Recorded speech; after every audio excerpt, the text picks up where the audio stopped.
Hello and welcome back to the table on another episode of Finding a Toria. This is Malcolm. You are back here for a weekly TTRPG focused podcast, and I'm lucky enough to have a studio full of friends again, and we'll go around the table saying hello to Arcadia. Hello. To Tori. What up?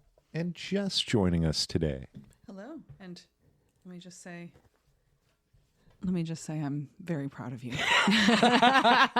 Why is that? Well, you successfully pressed the button for the intro like you do every week. And you said that you thought we ought to be proud of you for that. So just Thank you. To let you know. Thanks. I am proud of you for pressing a button the same way you do every week. So it's that level of consistency in my excellence that you are most proud with, you would say.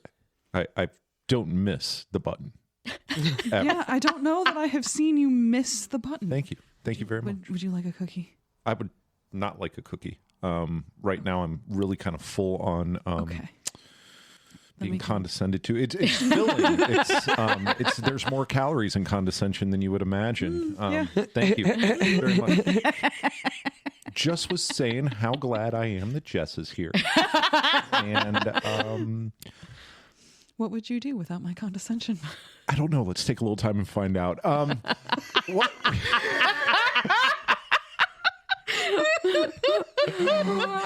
I'm back on track here. I walked right into that. Nicely done. That archetype that I just described was an asshole, but we're here today to have a conversation probably around the room led by Tori on some things that just as gamers you get used to. And I think when we were discussing doing this topic, I almost take for granted that everybody knows these and they're all familiar to everyone, but I like revisiting them because I find myself going back to the same two or three every once in a while. We're going to talk about player archetypes in over different games today. And Tori, lead us off on that conversation. Okay, so once again, if you listen to last episode, you'll understand what happened.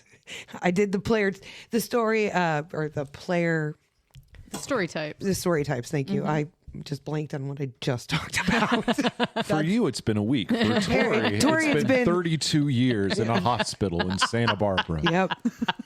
Just waking up, she finds her notes for episode 33. They saved my journal. Chase will walk up and be like, bitch, I told you to get up. So we're talking about player personalities at the table today, aka archetypes, and now you're finding out what ours are.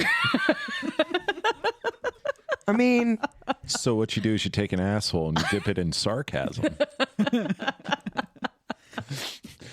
Anyway, so you did a little bit of research on these. There's a whole lot of the social programming diagrams that say they can, we can tell a lot about you by the archetypes that you lean to. It's psychology too. It's true, isn't it? Yeah. All right. Break it down for us. So tell us about the archetypes. Hey, number one, the storyteller. Right. Narrative character growth. So there you were. Important in the story. Here is my 42-page backstory. Fit me in, coach. It's a little light there, isn't it? 42 pages. Just mailing it in there, Tori? I mean, I've never seen this kind of player. If we can't tell, that's kind of what I do. I've come up with some beefy backstories to get shit. Oh, absolutely. Like, tell me a little bit about your character. I'm sorry, what's your download speed? Yeah. Yeah. More backstory, the better. I love it. What else? A tactician. Is this like your min-maxer? Oh, the tactician is an archetype. Yeah. Not a player style. No, an archetype. It's a player archetype, the tactician. So they like the combat because they like outsmarting the bad guy. They like using strategy it wouldn't be break the game, but to further their own interests in the game. Correct. So more rules or less rules? It sounds like more rules. For the tactician, Yeah. you're gonna exploit. You want action economy. You want all the things. Like you want the stuff. Right. Like they like traps, logic, layers, Probably some puzzles and some map cues. countdowns. Oh yeah, Oh, sure. Yeah.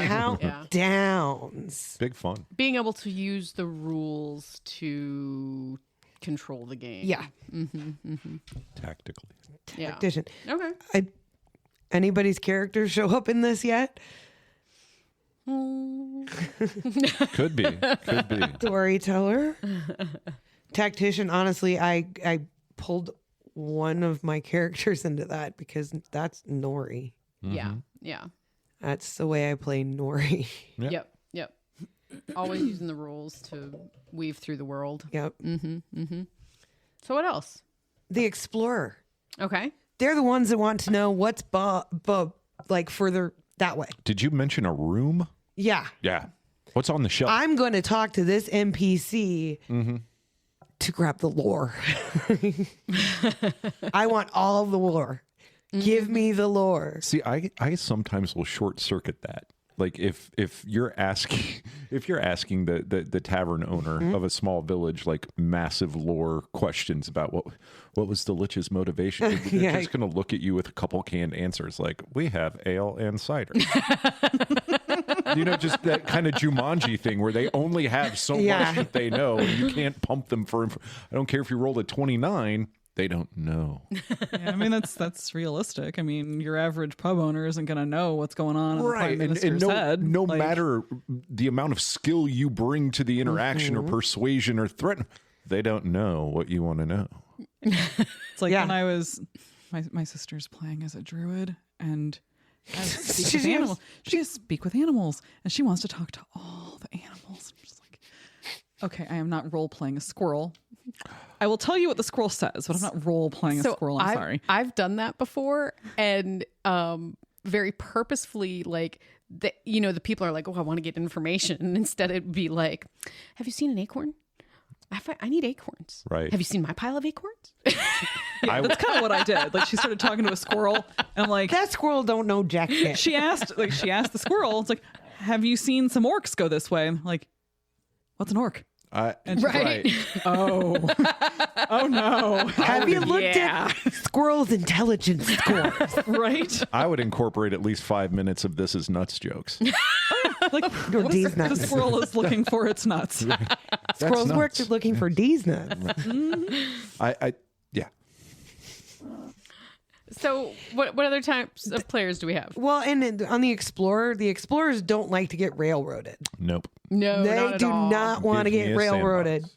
Let me play. And it should the things that are important to them need to be important to the DM. Like if I move this candle, there needs to be like interacting with the world. Very important to the explorer. Yep.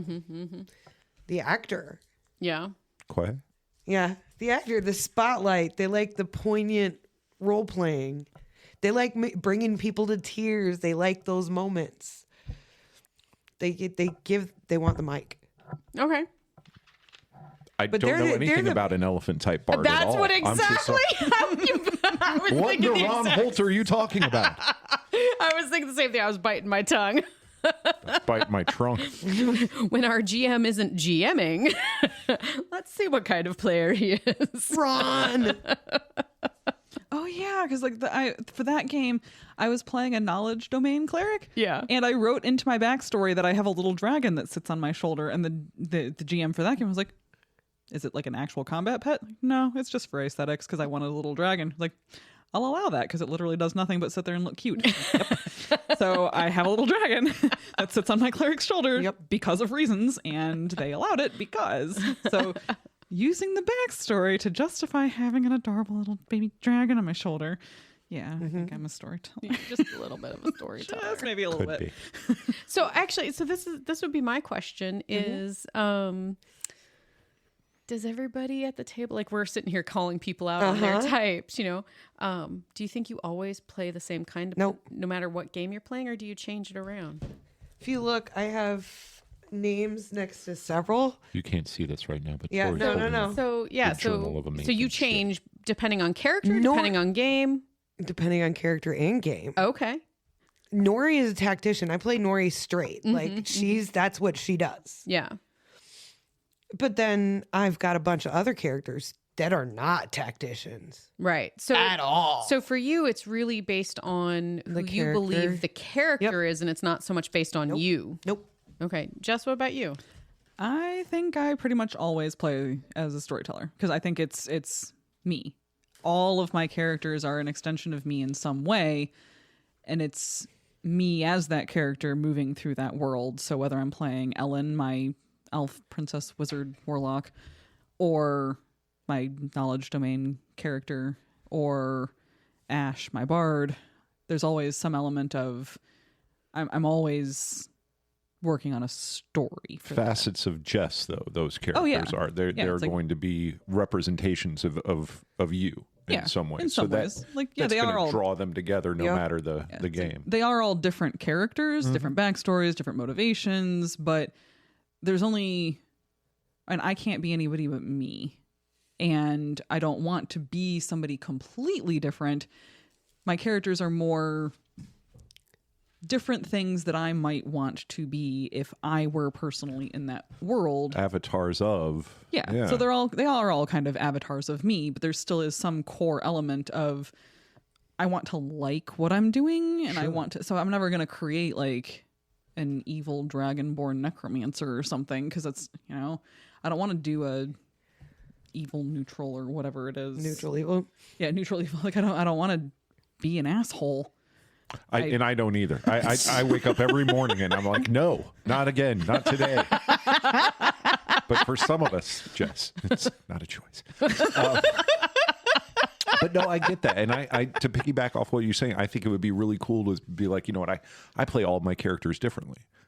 I don't even play all of my NPCs when I GM differently. I think some of me bleeds through in just about everything, but I'd like to think that I could play different types of archetypes of characters. I'm always going to fault to the narrative side. I'm like you. I'm a storyteller. If I can't make it obvious through dice rolls, I'd rather tell you about it at length. Mm-hmm. Yeah, it's like I feel like all of my characters are different. It's not like I'm playing the same person every time. No.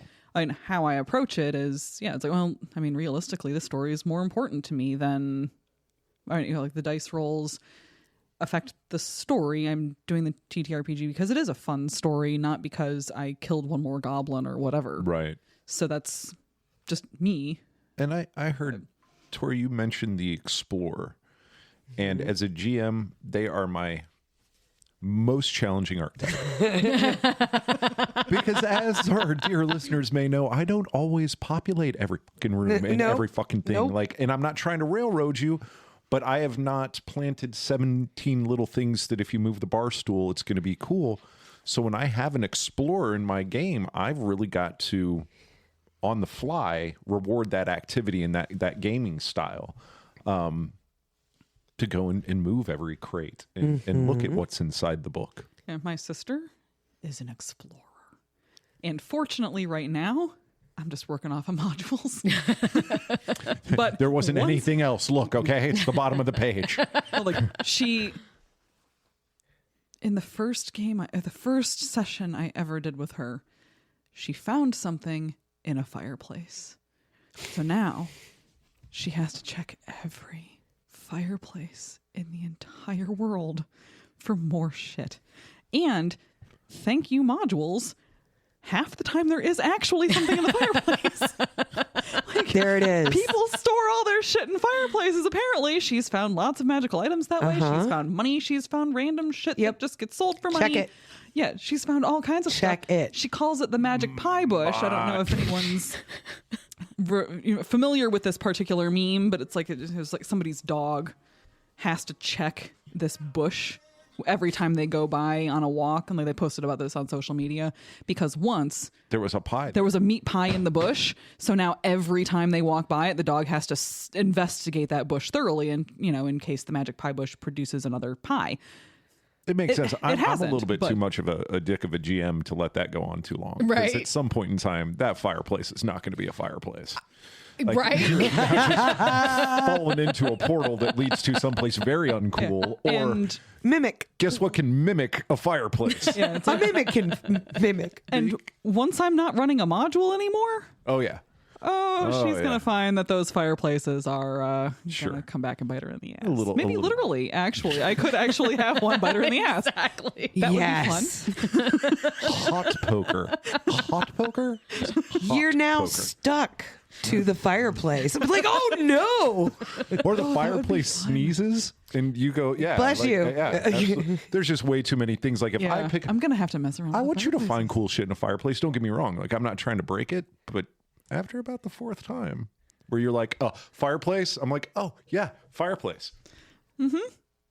And then Go As you investigate. turn around and walk away, you angry feel a dice bite. sounds. Yes. Angry dice sounds. Is from it behind really the bad that as a GM, when someone is getting really like digging into every single piece, that I sort of get a little giddy, like, nope, there's nothing in there. Yeah. So, Like, I'm having fun telling you this. Keep looking. Keep It's a- spending your it's a time. cult. I have done before like that. She rolled a nat 20. I'm like, Doors. you are more positive than you have ever been in your life That there is nothing there. and it's divinely evident to you that you have found every fucking thing in this house. And if you don't get back on the road, spontaneous combustion, just spontaneous combustion. Yep. The house is now on fire. Fuck off. Get out of the house. Like, and they're going to say that's railroading. If you're spending hour 2 going through the cupboard, yes, you found the cup of eternal emptiness +2. Get the fuck out of the kitchen. She's not that bad. Like she does focus more on things that are like there's actually generally shit there. But like you said, she's been rewarded for checking the fireplaces, so it would be a very she's gonna poor keep- role-playing game maneuver to not check out the fireplace. Right. You're It's like absolutely we'll see how it goes when I end up homebrewing for them later. But for right now, like the way the modules tend to go is sure. whoever writes these modules puts a lot of crap So in the fireplace. explorers can be a little bit munchkinny, is what we found. Akin to munchkins. But if you got to keep them entertained somehow too. And you do, and I think you need to be able as a GM to reward and incorporate everybody's player style into. Keep going. What do we got now? Slayer. Oh well, nobody can resonate. You with mean that here. murder hobo? Hack and slash, baby. I don't know what Let's that is. kill them all. I've never seen anything like that. There is a Magic kindly missile, bitch. old woman who's selling melons on the side of the road. She's dead. Yeah, my bard has a hard time with this group sometimes because she has, as I've said before, +17 to persuasion, but she never gets to use it. You can't because persuade a corpse, that baby. thing is already on fire. Yeah, we're already in combat. I do not. I have all of these charm abilities Ash is sitting there and tuning up memory the wiping voice. abilities, and I never Do-re-mi get to use fucking them. hell. Yeah. It's blood splatter. It's just terrible. Yeah. So Yep, because they've already thrown the sword into its head or whatever. or whatever it is you guys These are, do. these are also the power gamers. Yes. Yes. I'm rolling with 36D 17, 25, 40. Just throw numbers at you. Yeah. 200 points of damage. Right, exactly. Just ridiculous stuff. I just wanted to talk to it first. Right. Yep. Why don't we stop at Slayer for a little while now that the podcast episodes become blood? I got a couple more. So And when yep. we come back, I'd more and maybe some more obscure player archetypes. I love There's a big one coming up too. I love this conversation because I think that it kind of resonates in our table, our characters. And I love that question that we kind of started with, which was, do you play every character in the Same way? or yeah. All right, we'll get back to it after a break on Finding a Toria. When you sit down at the table, open the books, and spill out the dice, you're looking for an epic adventure. Tabletop role-playing is more popular than ever, and every day new players join our great hobby. My name is Steve Kellums, and I'm the host of the Epic Adventure Podcast. I'm just a fan with a radio voice, but joining me on this quest will be Mike Howlett, the co-founder of Oddfish Games, a great independent game company, and Christina Stiso, a PhD student studying game-based learning. Together, we will discuss all things tabletop gaming, from character creation to world building to setting and pacing. We will give you tips and tricks to make your games, well, epic. Like and subscribe to the Epic Adventure Podcast today. Welcome back from the break to Finding a Toria. We're going around the room having some introspective moments as we talk about player archetypes on this week's episode. Tori, you've been kind enough to break down a lot of these for us. You said that there was a big one coming up. Yep. Hit me. Joker. I don't know what you're talking about. The Jester, the Joker, The Chaos Gremlin. That Goliath barbarian in my table. Could be. Yeah. My bunny with big pointy teeth.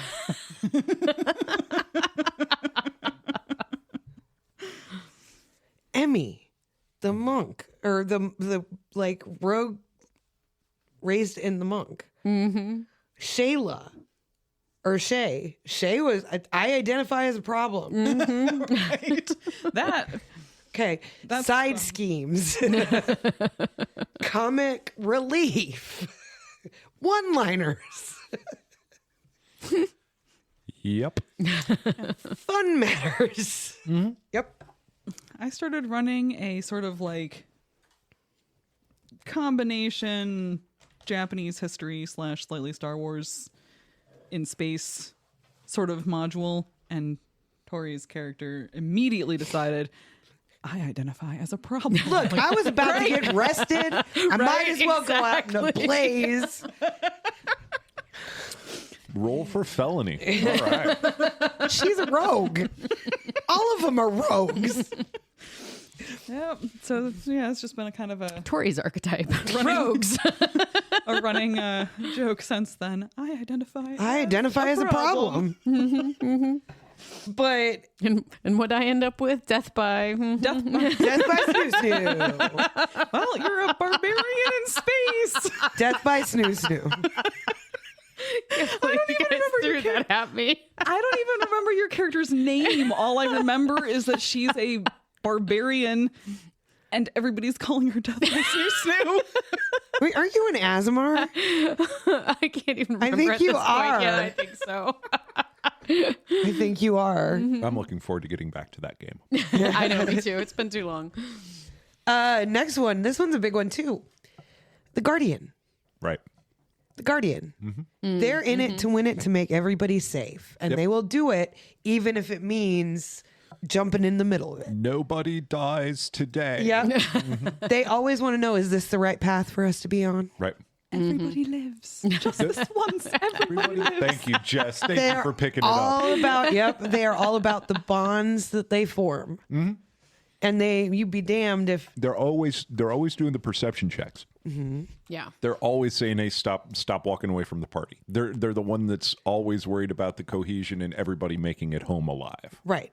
Now, what kind of like characters do you think would be good as Guardian? Like a class, Yeah. you could go Pallies easy. You could go Clerics easy. Yeah. You could go Tanks. Tanks. Yep. Yeah. Tanks. Draw fire. That battle cleric is really kind of the dude, protector. You know what I mean? Yeah. Yep. No, I will take you out. Right. If I have to make sure there's peace there. And then I'll also do it righteously because My God says, not today, bitch. Right. And that's where you get a lot of those guardian archetypes, I think, is when you have the divinity and the piety and the, good leaning alignments. Look on your face. Sorry. I just had a paladin on my brain. I don't like pallies for another reason. I have a paladin I want to play. More power to you. It's tough. It's tough. Because if I'm behind the screen and you're playing a paladin, don't slack. Right? Do not slack, man. Yeah. I will give you every awesome benefit that class has to offer if you play your character. But if you're a sometimes paladin and sometimes fighter, can I be honest? That's sort of why I want to play one, because I think it actually would be really challenging. Well, especially when you really, instead of dual classing, I would throw it into and it. just the half-caster. the personality traits that you have to be a righteous paladin. And I'm not saying like you have to be uberly religious, because there's other ways you can do the, those oaths. kinds of It's oaths. It's oaths. But it's a very rigid structure to truly play that character to character. And I think that would be an interesting challenge. How about putting an interesting mechanic on it, like a countdown, like you're on this That would be pilgrimage, another good character to do the countdown for. and you've got this You is your have this pilgrimage. much time you have to this much save these time people. to save or to show your Hurry up. right. I don't know, really neat. I like it a lot. I like the Guardians. So Sorry, I'm gonna tell another story about my sister. That's okay. So I did do like a just me and her little campaign once, just as she wanted to play more often than her actual table was able to do, and it Got was that itch. a fun thing to do just the two of us. So I had to create a character as well, just so she wasn't by herself. But what we ended up doing was 2 sibling characters. Hers was a paladin, but we were stuck in a cult, and the oath she swore was to an evil god that was in charge of this cult. And then when she kind of had the no. wool lifted from over her eyes, like She became an oath breaker, but in a good way. She became an oath breaker in a good way. Exactly. Like What in the world? she wanted to play as a good character, but also was really intrigued by the Oathbreaker thing. So that's what I set up for her. Is like, all right, well, then you have to swear to an evil god and then break that oath. And I that was love really How about that. for your interesting. Star Wars game, a Sith initiate that leaves the dark side and is reborn into Jedi? I mean, they've got that character out there, but that's pretty cool, because as soon as you started said like evil god, I was like, oh, awesome, anti-paladin, have fun being absolutely wicked. But then no, if you want to be a good character, you have to go through the process of oath breaking. That's huge. I like Fun that. games. I like the flip. That was a really cool idea, because like she was just, it's like, I'm going to try a paladin. I'm like, okay, cool. What are you going to do? And she's like, yeah, this Oathbreaker thing looks cool. I'm like, all right, how are we going to work with that? There it is. And, You automatically think it's the flipped. Yeah. Right. But yeah, it's like she's like me, and like she Doesn't want to be evil. doesn't want to be evil because like, you feel like such an asshole, and I don't like feeling like that. Again, Jess, So- neither do I. And I thought we got through this already, but when you're an evil asshole, She keeps calling you out, man. right? Like I'm trying to address it openly, and I mean, that was not actually directed at you. I'm sorry. But I'm sorry. Since, I felt like I mean, was if taking fire over here. If the shoe fits, I mean, you're the one saying it, not me. So Lace up your assholes, I got one more. please. The collector. I've got a lovely bag of holding. oh my goodness. Pokemon. It's the Pokemon. Gotta catch 'em all. I want all the shit. I am looting bodies. I am looking in places. Somebody I want who just magic sits shit. with the back of the Dungeon Master's Guide and goes through all of the magic items. When I was a kid, that I was always like, check their bodies. What do they got? Like always. I don't know when I was. Yeah, that was always a thing. Check everything. There's always loot. There's always loot. So I have yet another story. Welcome back to Shit My Sister Does, a weekly TTRPG podcast. Shit, my sister does. Oh my god. Well, this one's actually that Goliath barbarian again. She's also a collector. Like, and I'm talking like not even actual loot. Like, I'll describe a room as there's a broken chair in the corner, and she'll put that in the bag of holding. And then like, so what You I never know when you need a broken chair. right? So what I ended up doing was I make them useful later. Like, So you're rewarding rewarding the hell out of it. Yeah, you're rewarding as it. well. Because No. You're like, hey, here, little munchkin, come here. I've got a chair +2 for you. Hold on. so I'm rewarding the explorer tendencies and the collector tendencies of all of this group. And they have fun with it, so it works, I guess. But like last session, they couldn't get through a door. Like Pull out the chair and They break try it. sitting in the chair. so they burned it. They burned the door down. And Is there not a rogue in their fucking party? no, yeah. My sister, the druid, did buy some thieves' tools. But she's probably not proficient in. No, she's not. Has no clue how to use them. She has. You sort of stick this in here. Yeah, she tries. I make her roll for it, but there's a higher. The DC is way high. Oh yeah, it is. She fails most of the time, but What? I was having like a seizure over here. so they ended up burning down the door, and then like okay, there were goblins inside, and the campaign said to fight them. I was like, we just did that, so why don't I switch this around and have the goblins be like, why did you burn our door? So like I guilted them. So nice goblins. Yeah, I guilted them into rebuilding the door, but she had The chair. Like a You lovely made your story party. about how in Goblin Society the crafting of the door being passed from household to household. And that it had wards that staved off certain death to the goblin family, and there's a crying goblin baby in the corner Yep. as a cold wind cuts through the room. No, I've got cold goblins.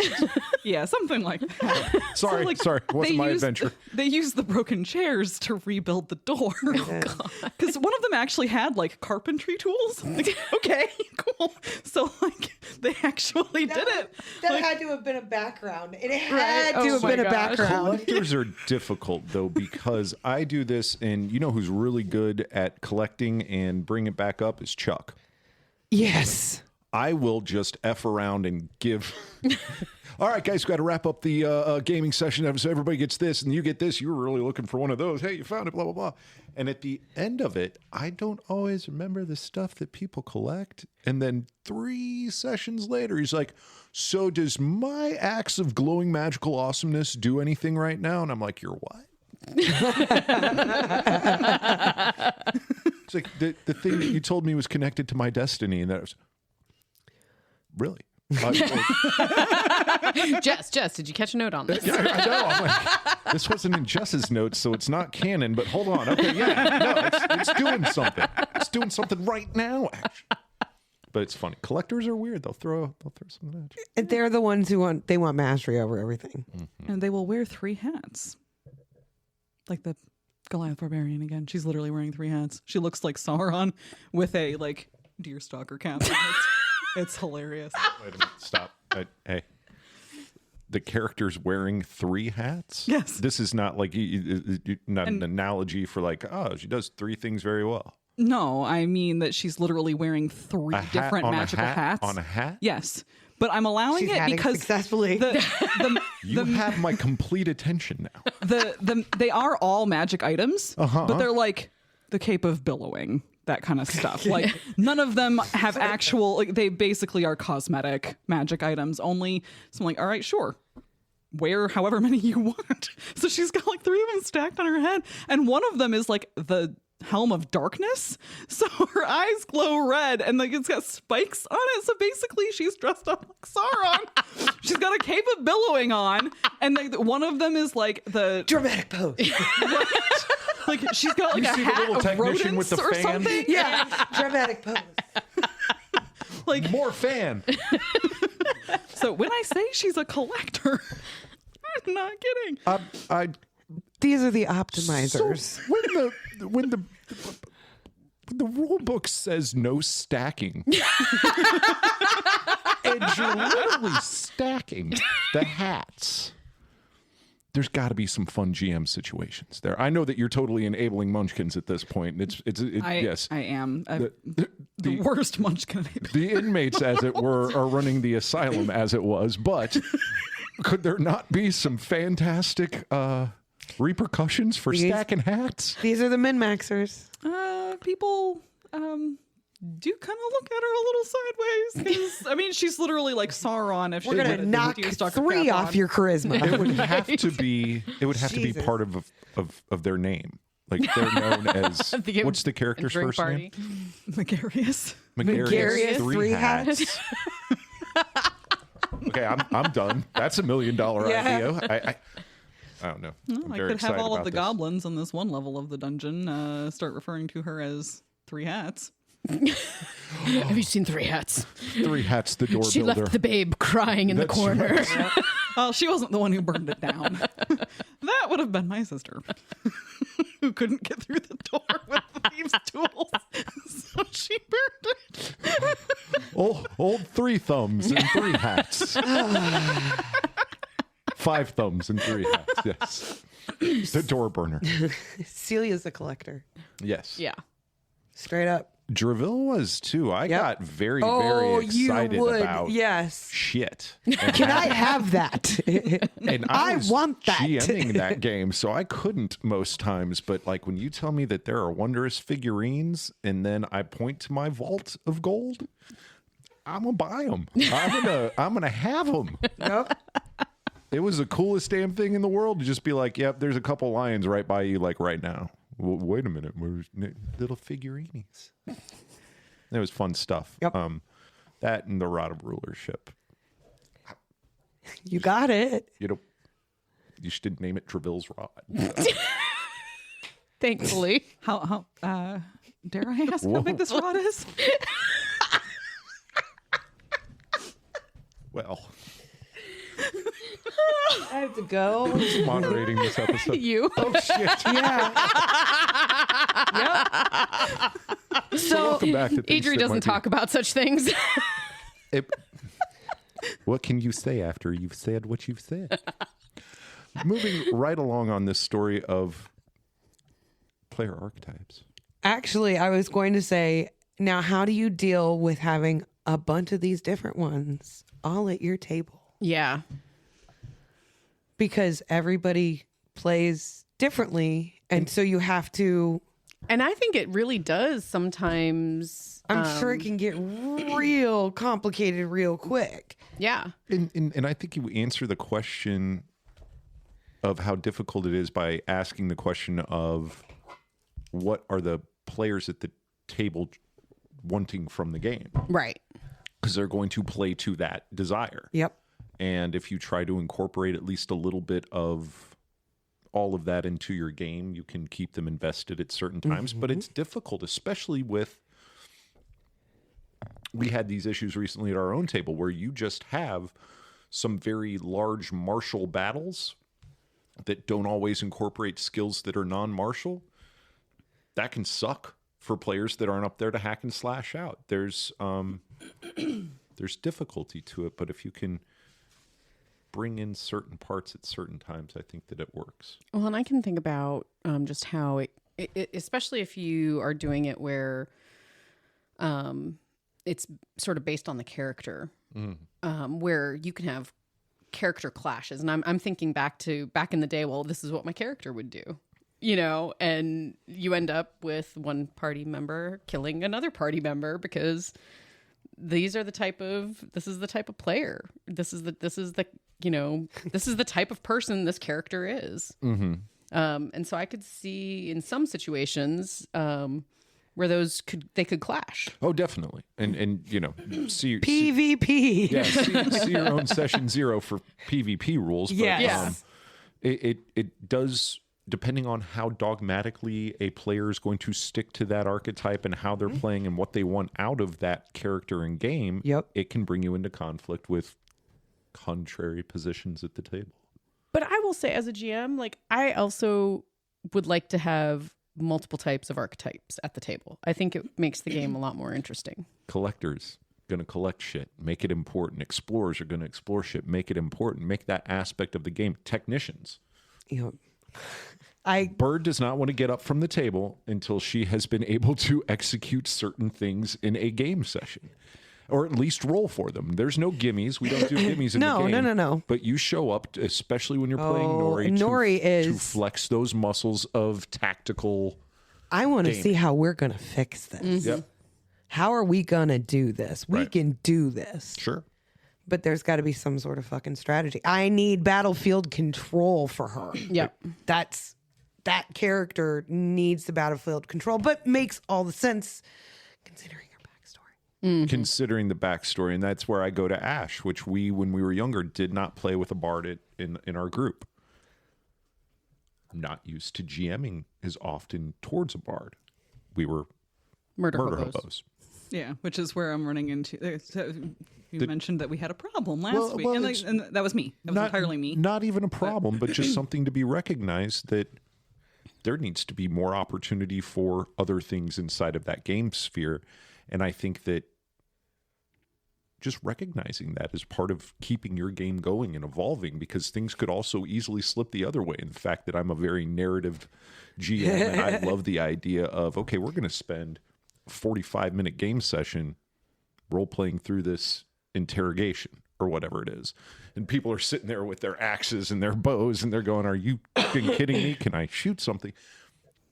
Gotta amalgamate that. You're puzzle lovers. You're people that want to, take a look at something and solve a riddle, solve a puzzle, solve a maze. I like that we've been exploring that more, that we've recognized that like there's got to be other let's broaden this out. We are early edition Dungeons and Dragons, get into the fight, save the people, do the whatever, gain gold, whatever. But more and more coming into our game has been some of those other aspects. And I appreciate having like Ash at the table in the game to help us explore that. Word up. I think it's an awesome conversation. I think that we could go a lot of places with it. But where it kind of resonates for me is how different are the characters that you're playing. And I think that if you keep that somewhere in your mind, maybe not totally up front, but somewhere in your mind, it allows you to be a little bit more immersive and intentional with your role playing during a role playing game. So very good conversation. I think it brings us to a conclusion today. Dun, dun, dun. I know it's just one episode for you guys. We're batching it up here. Everybody's done a really good job today. Yes. So we will see you next week. We will talk to you next week. If you would like to interact with us beforehand, please do so on our socials. Please support the podcast on Patreon. And you can always go out and interact with us. Find Moratoria at wordleafmedia.com/findingatoria. So Hit the button. hit the button, support the show. Sarah McLachlan will play. More things coming to Not added Patreon. that functionality yet. You should. We are as a group exploring some ideas for additional content from the studio. So we will just use that as a teaser for now. Dun, dun, dun. That was actually really good. That was that really was good. awesome. That was right on time, and we will tell you more about that later. So we will talk to you next week on Finding Atoria. Say bye, guys. Bye, Bye, guys.